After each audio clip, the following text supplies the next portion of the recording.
Guys, hey, we've had a great time tonight. And we've come to the end of the show. There's only one more comedian. Aww. He is kind of one of the best comedians because we both recently read a book on Darwin. And Darwin said that man evolved from monkeys. Which I said to my friend, who is coming up now, I said, if that's true, then I believe that semen evolved from sea monkeys.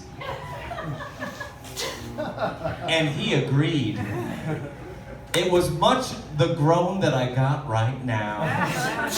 Ladies and gentlemen, please welcome to the stage your headliner for tonight, Lou Morgante!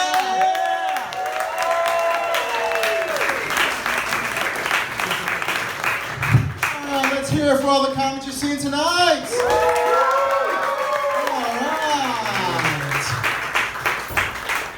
All right, let me address it right away. Yes, this is my real hair. I did not dye it. God gave me this, which I know every chick in here is looking at me like, fuck. I've been trying to get that out of a fucking bottle for years. And here, God's just like, hey, let's give it to the fat guy. Looks perfect on him.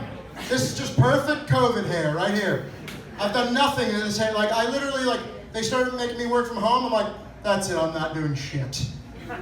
And this is what I get. This perfect blonde fucking hair on this big fat piece of shit. It's fucking amazing, isn't it? It's fucking crazy.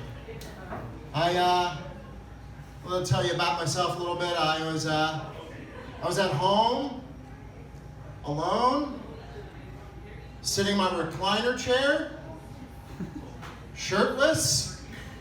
I know, ladies, calm down. Give me a minute to dry off. And I looked down and I noticed that I had a sesame seed just right here. And I'm like, ugh.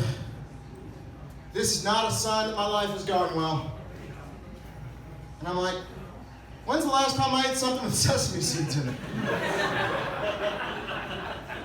I couldn't remember. And I was like, oh man, I did stuff. I showered, I went to work, I did things. And just a sesame seed. It was just I was eating and just a sesame seed just landed there. I was like, I live here now. I just lived there the whole time. And I was kind of sad. And then I started to think about it more. I'm like, maybe it's not such a bad thing. Maybe that's where sesame seeds come from. Because I have no fucking clue where those things come from. So maybe what happens is, late at night while I'm sleeping, a truck just backs into my bedroom every night. And some guys jump off with shovels. And they shovel the sesame seeds out from underneath my titties. And they load it onto a truck. And they deliver that to all the bakeries across the United States. I'm just saying, you're welcome, everybody. Look, I don't care if you find that joke funny or not. I just want one person to go home tonight and be like, throw those rolls out. You know, those sesame seeds come to that fat guy's titties, and that's gross. Gross. That's a weird joke to start with, I'm sorry. But you can hear a lot about my body, because I'm stuck with it. I'm married. Surprise. Basically, if you wait long enough, someone's like, fine, I'll fucking do it. That's what happened with me. And when we were dating, we had some weird interactions. We had one of those moments where we were in that cuddling phase where you're just really that tight cuddle. You know that cuddle where you're we're just one person. And of course I'm shirtless and we're just cuddled up and it's just nice and tight and just so good. And then I'm a big guy, so I'm just sweaty all the time. I'm sweating because I walked from back there to here, okay? So I'm just sweating and just oozing sadness and bacon grease all over her. And I know she is not enjoying this moment. So I realized, I'm just like, she's not too nice. She's too nice to be like, get the fuck off of me. She's she's so nice. It's the asshole. It's the douchebag hot chick equation, right? So the bigger of a douchebag, the hotter your wife is. My wife is extremely hot, so I'm a fucking idiot. Okay, just want you to know that. So I know that she's not enjoying this, but she's not going to tell me to get the fuck off of her. So I decide to give her some space, and as I start to give her some space, I kind of push away from her. This is the noise we heard. We heard.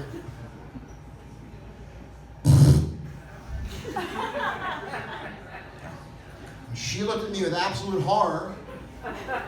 She goes, "What was that?" And I had to explain to her that that was my belly button.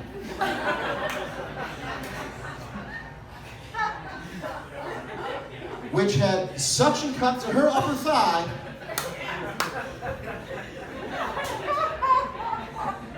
And when I went to pull away, she was like, so ladies, now I know what it's like to get air trapped in a hole you don't expect. Solidarity. All right, a lot of girls are nodding. A lot of other girls are hiding their face. All the fucking guys are confused. Guys, listen, if you hear it, keep going. You're doing a good job. So I explained to her that that was my belly button. And she looked at me and she goes, "What is that good for?" I go, that's good for nothing. Unless I was a cat burglar. And she looked very confused like you guys right now. I said, yeah, I could be a cat burglar. I could put suction cups on my hands and feet and take my shirt off. Just work my way up the side of a building. I want to get to the floor that I want to steal stuff and just hands free, steal what I want. She looked at me dead serious and she goes, "Well, that's a fucking nightmare." And I go, "Yeah, I know. But imagine you lived inside that building. And you're like, hey, I wonder what the weather's like." You open up the curtains and see this. Just suction cup to your window. Like, can you imagine that talk with your therapist the next day? Like, I wanted to see what the weather was like, and I opened up the curtains, and there was this 350-pound fat guy just suction cup in my window like the Garfield Klingon that nobody wants. There was like some stretch marks around his belly button and some lint in there. Doc, I don't understand. Why do you have a sesame seed under his titty? I don't get it. Why was that there? That's a callback. See, that's it. That's how the sesame seed comes right back, guys. I have a lot of weird body issues, and I have to say that is because of my upbringing, because I was raised by television. Anybody else? All right, all of us have parents that were alcoholics. So I was raised by the television, so I watched a lot of Saturday morning cartoons, and when I was growing up, they had these little things between the cartoons that taught you about things. When I was growing up, they had this nightmare of a man that taught you about your body. Anybody remember Slim Goodbody? Yeah. Some of you are like, yeah. Other people are like, no, I don't know. I'm going to bring it back. He was an adult male that would dress in a flesh-colored unitard that had all the body, well, most of the body systems just painted all over it. And he would come out on Saturday morning and teach you about your body. Now, when I say he had most of the body organs, he didn't have like all the body organs. So he kept coming out and like, this is your body. And I went, I have some extra parts. But I was too young to have that conversation with my parents, like, I think I'm a freak. So I spent my entire childhood thinking that I had some extra parts. And I was freaking out. Just freaking out about it the whole time. Like, I freaked out until the first time I was actually in the shower with another man. Guys, I was in my fucking 30s. And I just literally was in the shower in the gym. I was like, oh, they got two! Yeah! Ah! So fucking